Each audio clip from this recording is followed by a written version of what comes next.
This electric scooter right in front of me is the Nanrobot N6 72 volt 30 amp hour, which means this thing will do 50 miles an hour for $2,000. Nice projector style housing headlight. We're riding on 10-inch wheels. Here's your 72 volt motor. These are 1500 watts each with a peak of 2500 watts. You got your adjustable rear suspension. You got adjustments right underneath and one in the back as well, if you can see that tucked under there pretty good. You get a working brake light in the back, and you can see that the sides flash as well for extra safety. The sides also act as a turn signal. You get a nice footrest back here. You get a very thick layer on the main deck with the logo right in the middle. And in the rear, you have the hook because this does fold down and you can latch it up right there. And to do that, it's very simple. You just gotta take this off all the way, and then this whole thing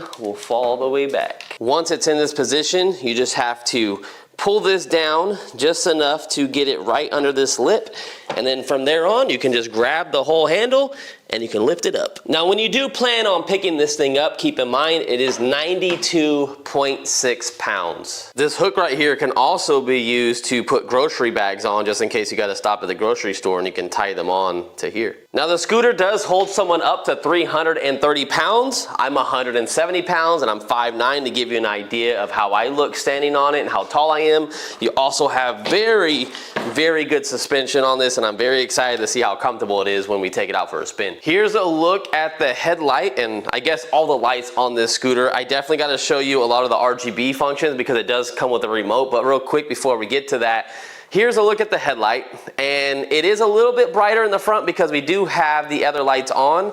This is without all the RGB or that front panel light on the stem, but when you turn that on, you get a little bit more light. I do like that it has a little indicator, a red like straight line on the ground. I don't know if that's exactly for making sure you know where you're going straight, but I kind of like that. It's a cool little ground effect. All right, so I decided to start this video in mode 1, gear 1. And I'll say it doesn't go that fast. This is not a very scary ride. It says we're getting up to about 18, 17 miles an hour roughly with a full battery charge in mode 1, gear 1. So I think we're gonna bump it up a little bit to gear 3 in single motor. And then again, we'll go to dual motor in a second, but let's see how fast single motor does in gear 3. So here we go. Woo, I'm just not used to it yet. I gotta get my balance right. Holy moly. Let me see how fast we went on that run. I saw about 46 or 47. So if my phone says that, then it's accurate. Oh, dang, it is accurate. 47 miles per hour. Sweet, man. This thing is exactly like matched up perfectly to these wheels. So whatever speed I see on here, that's how fast I'm going.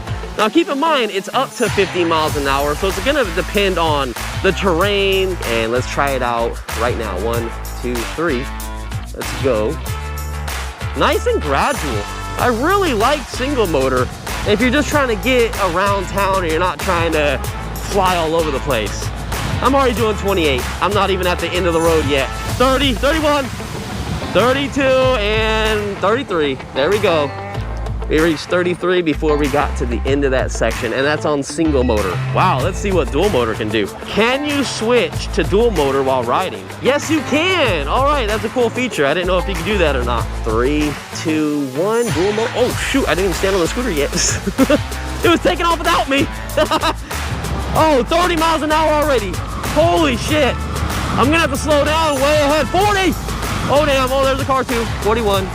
Ooh, all right. We could have probably got up to about 43, but that was way too fast. I needed time to hit the brakes. Now, I'll put a chart on the screen right now, a 72 volt chart, because I got back and it's actually going up now after I took the picture for you guys that I have on the screen. We're at 80.4 volts right now, and you guys can see where our battery charged. And keep in mind, you saw how I rode. I was going pretty much 40 to 45 miles an hour on average, and I was topping out at about 47 miles per hour. I wasn't babying this thing. I actually ride very fast. I only did single motor for maybe a mile mile, if that. And it says we did 8 miles on here, and my phone said we did, I think, like 8.8 miles roughly. I'll put that on the screen so you can see that. The other thing is too, if you're going from like 0 to 10 miles an hour, it also kind of feels like that because you're not going fast enough for it to kind of like stay steady. You got to balance yourself. But if you're riding the middle speed, like 20 to 40, it's perfectly stable and it feels perfectly fine.